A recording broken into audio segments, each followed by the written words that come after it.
자, 어젯밤에 김봉현의 2차 폭로가 나왔었죠? 다 읽어보셨을 거라고 생각이 드는데 정말 가관입니다. 근데 지금 언론은 김봉현은 사기꾼이다. 사기꾼의 말을 어떻게 믿냐 이 프레임으로 가고 있어요. 정말 골 때리는 건 김봉현이 강기정석 이야기를 했다라고 조선일보 보도가 나왔을 때는 특검하자고 한 놈들이 그렇잖아요. 그게 지금 국민의 짐이에요. 이게 정권 실세들이랑 연관이 있기 때문에 특검합시다 해놓고 지금 와서는 김봉현의 이 진술 2차 진술서까지 나온 상황에 이제는 김봉현 사기꾼 프레임으로 몰고 가고 있는데 사실 김봉현 씨의 이야기가 허무맹랑하면 정치권이 이걸 받아주겠습니까? 근데 실제로 김봉현이 언급하고 있는 사람들 이 사람들이 실제로 존재하기 때문에 그 김봉현이 하는 말들이 맞기 때문에 여기에 대해 사람들이 반응을 하는 거거든요. 그러니까 언론들 정치 저쪽 뭐 국민의 짐 같은 데서는 사기꾼 말 믿지 마 이렇게 조선일보 등은 그런 뉘앙스지만 실제로 어떤 게 있었냐면은 그 A 변호사라고 알려진 사람이 이주영이에요. 이제 확실히 졌어요. 오늘 그 정문에 보니까 그 이야기에 여기에 뭐가 나오냐면 이주영이 검찰 수사관 그 스스로 목숨 끊었던 바로 그 사건에 이주영 자체가 검찰총장을 모시고 갔다 왔다. 이 이야기도 오늘 그 국정감사에 나왔고요. 근데 이주영을 픽업할 때, 그러니까 김봉현이라고 하는 사람의 정식 선임된 변호사는 아니지만 사실은 케어하는 이주영이라고 하는 변호사가 문무일 검찰총장의 청문회 준비팀에 있었던 것도 맞아요. 근데 여기 이 내용에 그 이야기가 나와요. 네가 그 그러니까 이 변호사 이주영 변호사가 김봉현한테 했던 말이에요. 그게 이게 지금 오늘 그 이야기가 나오던데 그래서 이주영 변호사가 그 윤석열 청문회 할 때 굉장히 많이 도움을 준 걸로 이런 것들이 지금 김봉현의 직접 듣지 않았으면 나올 수 없는 말들이 굉장히 많이 있습니다. 14페이지 안에. 그러니까 그 A 변호사에 관련돼서 제가 아는 걸로는 그 김봉현이 이렇게 적었습니다. 제가 거의 매일 함께 만나고 같이 어울렸습니다. 그 다음에 제가 호텔 회원권, 골프장 회원권 등을 선물하면서 지극하게 모셨습니다. 그러니까 이게 지금 특수부 검사들이 변호사가 돼서 돈을 버는 구조거든요. 그러니까 이렇게 사건 수임 하나 하면 내가 총장이랑 친해. 그리고 지금 검찰은 특수부 천하야. 나한테 수임할 수밖에 없는 구도를 만들어 놓았고 이 사람들이 사건 하나 가지고 골프장 회원권, 호텔 뭐 회원권, 그 다음에 수임료 몇 억 한 방에 받는 겁니다. 그러니까 수임계를 쓰지 않고서도 전화 몇 통화만으로 이런 구도를 만들거든요. 그럼 이제 또 후배 검사들 부릅니다. 야, 모여. 그러면은 그 사람들 하루 술값 1,000만 원짜리 3명이서 그런 룸살롱 가서 1, 2, 3차까지 가고 그 이후에 그 사람들이 수사팀장으로 오고 이 구도를 방치한 게 바로 윤석열이죠. 여기에 대해서 정부는 견제를 할 수밖에 없는 거고. 그러니까요. 그러니까 이주영 이야기는요 굉장히 중요한 지점이 있다고 봐요. 이주영은 정식 선임 변호사도 아니잖아. 그냥 큰 그림 그리고 있는 사실상의 대빵인데 지가 전면에 나서지 않고 있는데 이 사람은 윤석열과 겁나 친해. 그 장례식장에서 오늘 윤석열도 그런 이야기 했거든요. 그 수백 명이 오는데 내가 그거 어떻게 하느냐 이야기했는데 뻔뻔한 거짓말입니다. 바로 옆자리에 앉아있는 게 사진으로 나와 있는데요. 바로 근처에 앉아있는 게 사진으로 나와 있는데 그리고 실제로 그 이동재가 한동을 팔 때 했던 이야기랑 비슷한 거죠. 내가 말을 하면 저쪽이 들어주는 이관계. 그러니까 윤석열은 지금 오늘 아주 뻔뻔한 거짓말이죠. 이주영에 대해서는 거의 관계가 없는 것처럼 이야기를 했죠. 선택적 건망증을 오늘 취했네요. 그러니까 지금 김봉현 그 2차 폭로에 가장 중요한 건 그거 아니에요? 도피 당시에 검찰의 권유와 조력을 받았다 아닙니까? 어마어마한 거 아니에요? 그러니까 거기에 뭐 2도 300인가요? 그 300. 1도 2부 300. 네. 뭐 이게 나오던데. 그러니까 검찰이 다 알려줬다는 얘기입니다. 그러니까 어떻게 도주해야 되고 이제 지침에 따라서 택시도 A로부터 B까지 갈 때 몇 번 갈아타고 그다음에 대포폰도 뭐 20여 개를 사용한 걸로 알려져 있고 뭐 등등으로 그러니까 검찰이 코치를 하는데 당연히 이 사람은 검찰 비호가 있던 거죠. 도주하는 방법 은닉하는 방법, 은신하는 방법 다 알려줬기 때문에.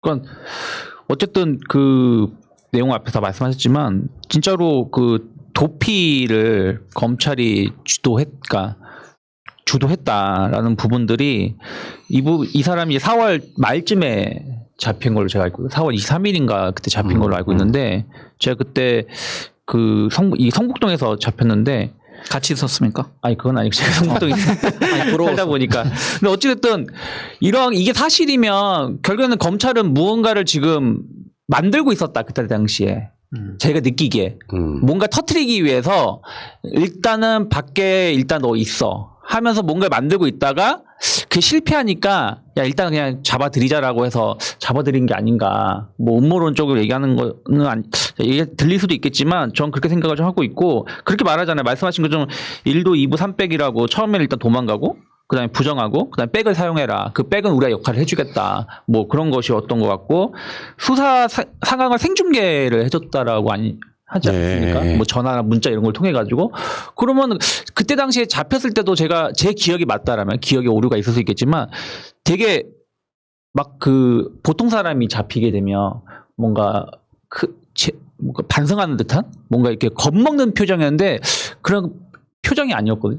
예. 그냥 뭐 일단은 나 들어가는 거 이런 표정이었던 그러니까 거라서 왜냐면 그 중에 핵심을 내가 나랑 친한데 나랑 호영호제 하던 사람일 텐데 겁낼 필요가 없죠. 그러니까 이게 그런 거예요. 뭐 정관의 문제일 수도 있고요.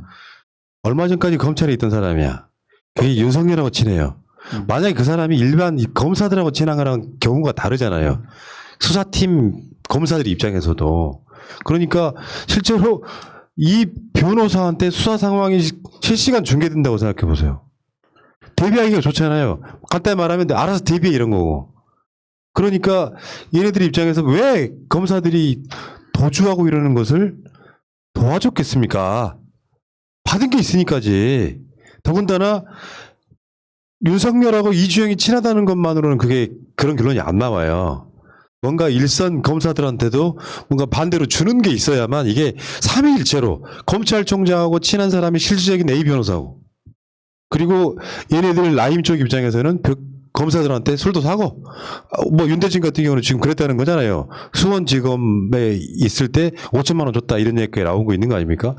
물론 다 100% 믿을 수 있는 말일지는 몰라요. 우리는 알 수가 없지. 근데 전반적인 상황이 개연성이 있어. 그러면 김봉현은 사실상 진실을 이야기하고 있다고 보는 게 맞거든요. 근데 오늘 윤석열 그거를 여기 지금 자술서에 써 있는 게 뭐냐면은 자필 문서에 써 있는 게 조사 중에 그 정관이 들어왔던 이 정관 변호사가 그 조사실에 들어온다는 얘기입니다. 네. 거기는 들어갈 수 없는 구역인데 들어가고 그러자 거기 조사하고 있던 검사들이 선배님 오셨습니까? 인사해서 같이 앉아서 얘기하는 구도. 그러면은 이 중간에 있는 변호사는 당연히 전달책이죠. 그러니까 향응과 금전의 전달책. 물론 자기가 더 큰 그 덩어리를 먹겠지만 이 구도로 지금 특수부 검사들이 어떻게 지금 자기들의 이익을 형성해 나가는지 만들어 나가는지 구도에 대해서 설명한 거고 김봉현이라는 사람이 그 지금 제가 들고 있는 이 14장짜리가 그대로 그 주셨는데 굉장히 그 자세히 진술하고 있습니다. 그러니까 디테일이 있죠. 네. 이렇게 보통 사람은 쓸 수 없는 저 같으면 이거 못 쓸 것 같아요. 이렇게 길게. 근데 14장을 글씨도 나름 그 정성스럽게 썼습니다. 그래서 네. 이 내용을 부인하기는 힘들 것이다. 서서히 여기에 있는 내용은 거의 다 팩트로 확인될 거라 생각합니다. 왜 이걸 자필로 쓰겠어요? 뭐 구술해가지고 타이핑 칠 수도 있지. 그러니까 기억의 오류가 일부 있을 수는 있겠죠. 일부는. 만약에 그런 오류가 나오면 이 다 거짓말이다 할지 모르겠지만 여러분들 몇 개월 전에 이야기를 쓰라고 하면 쓸 수 있겠어요? 저는 그게 기본적으로 메모를 기반으로 한다고 보거든요. 그렇죠. 이 사업하는 사람 특성상. 근데 이런 상황에서 윤석열의 측근 뭐 엄청 친한 측근과 뭐 술 접대받은 검사들 이야기 그러면 국정감사에서도 그런 거 아니에요? 나는 억울하다 하는 게 아까 말한 검찰주의자처럼 보이지만 지가 억울한 점이 있을 수 있어요. 근데 이 사람은 검찰총장이에요. 그럼 전체적으로 김봉현이 사기꾼이다라는 프레임으로 몰고 가는 건 정치인 거고요. 실제로 지금 법무부 조사나 등에서 드러났다고 하잖아. 그 검사가 2명은 특정이 됐다고 하잖아요. 그러면 그 사람이 윤석열 입장에서 자기가 무슨 지위를 받은 거 이런 게 억울한 게 아니고요. 검찰총장으로서 죄송하게 생각합니다라고 대국민을 사과를 하는 게 먼저죠. 누가 받았건 검찰이 받은 거면 그 모든 책임은 검찰총장한테 있는 겁니다. 검찰총장이 그 짓을 안 하면은 나중엔 인사권자인 대통령이 사과하게 됩니다. 이 원리를 좀 알아야 된다고 생각이 들고요. 아니 그러니까 이게 무슨 쌍팔년도도 아니고 2020년에 일어난 일입니다. 이게 4월 달에 잡히기 전까지 도망 다니는데 검사들이 범인들을 도피하는 걸 도와줬다라고 하는 것은 어마어마한 사건이에요. 여기 재밌는 내용이 하나 있는데요. 그 김봉현이 그 적은 내용 중에 총장님 백두산 호랑이 그러면서 그 윤석열 총장을 평한 게 있는데 그 감찰부에 이런 얘기를 한 적이 있다고 합니다. 야, 감찰은 조직을 깨라고 있는 게 아니고 지키라고 있는 거야. 이게 뭐냐면 그 윤석열이 보고 있는 검찰 내에서의 어떤 비리에 대해서도 개혁할 수 없는 성질을 보여줍니다. 그래서 제 식구 껴안기를 철저히 했던 사람이다. 그러므로 지금 윤석열이라는 사람을 중심으로 일부 검사들 거기서 내가 앞으로 검사복을 벗더라도 향후에 먹거리를 생각하는 사람들 입장에서는 윤석열 구도가 강화돼야 되는 거죠. 이게 지켜져야 되고 그래야 내가 나중에 변호사가 되더라도 특수부라는 그런 그 울타리 속에서 뭐 1년에 뭐 수임료 뭐 수억, 수십억을 받을 수 있는 구도가 된 겁니다. 그리고 여기서도 이제 말했지만 짜맞추기 수사 이런 얘기가 나왔었는데 저는 족보가 있나 여기 이제 검찰 내에서 그런 생각을 한 게 무슨 얘기냐면 그 김봉현이 쓴 내용이 한명숙 전 총리 사건하고 거의 일맥상통하지 않나 생각을 하거든요. 그러니까 6개월 동안 계속 매일 불려 나가서 조사를 받았고 그리고 계속 여당 관련된 것만 막 짜맞추면서 말을 하라라고 약간 유도를 했고 그러면서 이제 뭐 여당과 관련된 얘기가 좋은 얘기가 나오면은 뭐 칭찬해주거나 이때 또 초밥 사줬나 뭐 그런 생각도 들기도 하고요.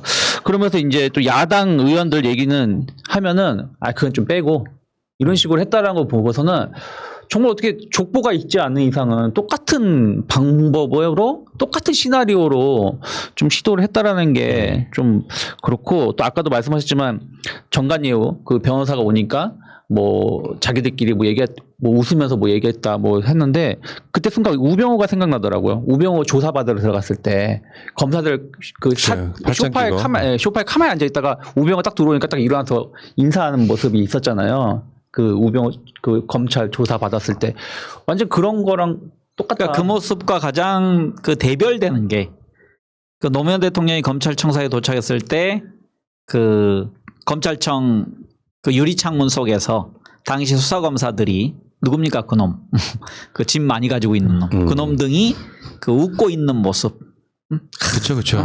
그게 가장 대별되는 거죠. 그러니까 검사들끼리는 자기 선배가 전직 대통령 국민의 선택을 받은 것보다 더 중요한 겁니다. 그리고 그 구도 속에서 자기들의 미래도 보장된다고 생각하는 겁니다. 예, 오늘 청문회 한 장면을 사진으로 보여드리겠습니다. 청문회 한 장면. 그러니까 윤석열이 어떤 사람인지가 그냥 드러나는 사진이 하나 있어요. 아래가 2019년에 국정감사입니다. 여상규한테 두 손으로 공손하게 지금 이게 서약서일 거예요. 그 다음에 2020년 국정감사는 한 손으로 주고 있습니다. 이런 사람이에요. 이런 사람이라고. 윤석열 자체가 이제 아무리 나는 윤석열 제가 그 황 작가님 회의안을 믿었어야 되는데 검찰총장감 아니고 부장검사 정도로 끝냈으면 딱 좋았을 사람이에요. 전 제가 봤을 때 이 검사 정도 하면 안 되는 사람이야. 그러니까 자기 감정 통제를 못하고 욱해가지고 막 지르는 것이 박근혜 때는 황교안에 대해서 막 권력에 대해서 눈치 안 보는 의로운 검사처럼 보이지만 결국엔 그거는 자기 이권하고 상관이 없는 거였어요. 지금 상황은 자기 이권, 자기 가족, 자기 측근들이 걸려있는 문제라고. 그러니까 제가 그 말 나온 김에 부연 설명을 하나만 하겠습니다. 그러니까 제가 그 당시에 윤석열 총장 취임을 좀 반대했던 데는 제가 윤석열이 이럴 거라고 저도 생각을 못했어요. 근데 제가 이제 그때 반대했던 논리는 뭐냐면은 검찰이란 곳이 개혁되지 않았다. 개혁되지 않은 곳에 저런 캐릭터를 가지는 사람을 총장으로 임명하면 개혁이 물 건너간다. 그래서 저는 이제 그때 생각이 공수처를 만든 후에 나중에 1, 2년 있다가 윤석열의 검찰총장을 맡기는 게 좋은 것이다. 근데 이제 조금 그 우리 쪽 진영에서 윤석열에 대해서 너무 그때 환호가 컸기 때문에 그런 면에서 뭐 사후적으로 봤을 때 지난 1년이라는 과정을 통해서 저는 평가가 이미 이루어졌다. 예. 윤석열에 대해서 애착을 뭐 일부 갖는 분들이 있을지 모르지만 그거는 이제는 대단한 착각일 수밖에 없다고 생각합니다. 예, 알겠습니다. 자, 청문회 계속되고 있는데 아마 이게 밤늦게 끝날 것 같고요. 작년 그 청문회란다. 국정감사가 작년에는 기억들 하시는지 모르겠지만 그 주광덕 등과 함께 그 청문회장에서 이제 밥 먹으러 가고 엘리베이터에 윤석열 신주단지 모시듯이 하던 바로 그 국회의원들 상당수는 지금 국회에 사라졌죠. 자, 일단 그 이야기는 여기까지.